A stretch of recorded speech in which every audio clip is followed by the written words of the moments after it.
So now in the cab, to the right of the driver you have your handbrake, and then to black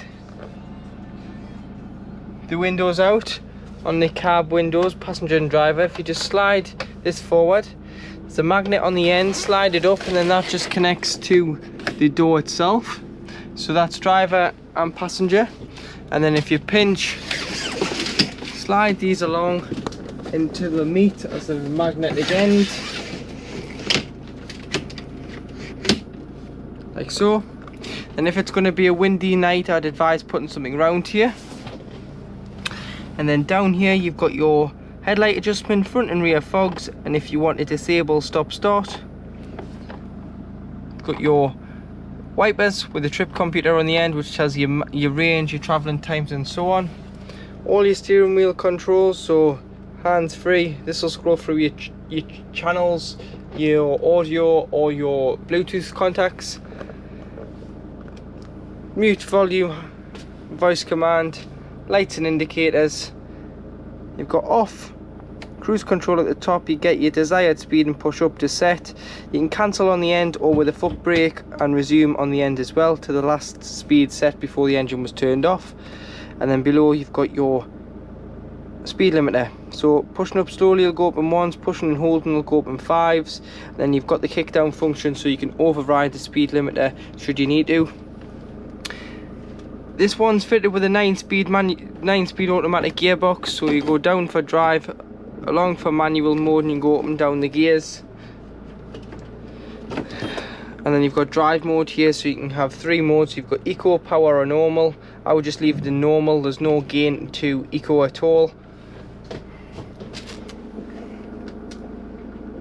You've got your traction control, so this turns your traction control off.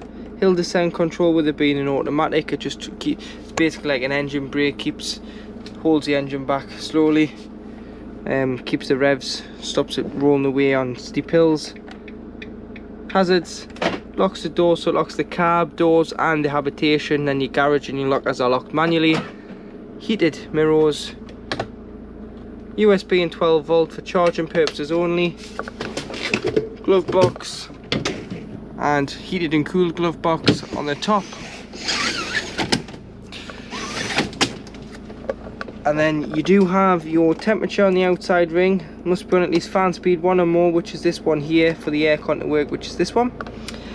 And then you do have your distribution, so where you want the air to go to, face, feet or screen, and whether you're recirculating air or you're bringing fresh air into the vehicle. Fiat head unit, so you've got a USB there for your connect your phone, and this does take Apple CarPlay, so if you've got an Apple phone you can connect it through USB and you'll be able to have your screen of your iPhone on there. You've got radio, so FM, AM and DAB by skipping through here, and you can press 1 and you can save up to 12 channels on there on FM or DAB.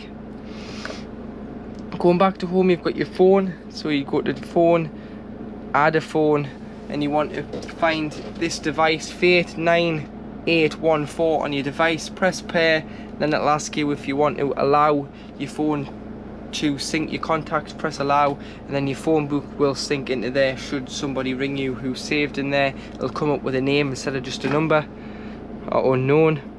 Got media, which is obviously through the USB or Bluetooth audio. You can turn the screen off should you want the radio on site but you don't want the glare on an evening.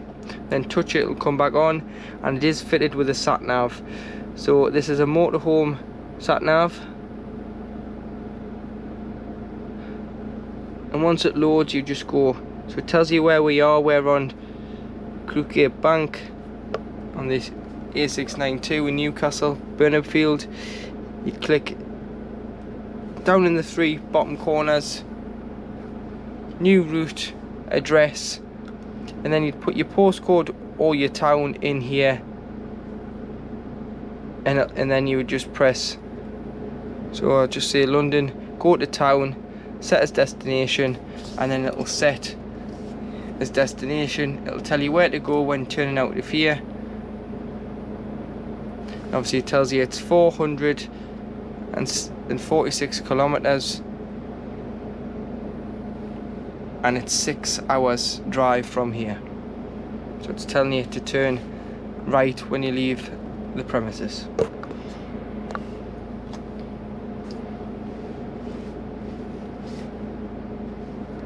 And if you click on Ducato here, you can put your length, height and width in of this vehicle, and then you can put your actual weight, and if you're going to be having a trailer on and off, you can turn that on and off there. You'll notice in the door pocket down here is a tyre inflation kit, as they don't come with a spare wheel, so it's a fix and go kit in there.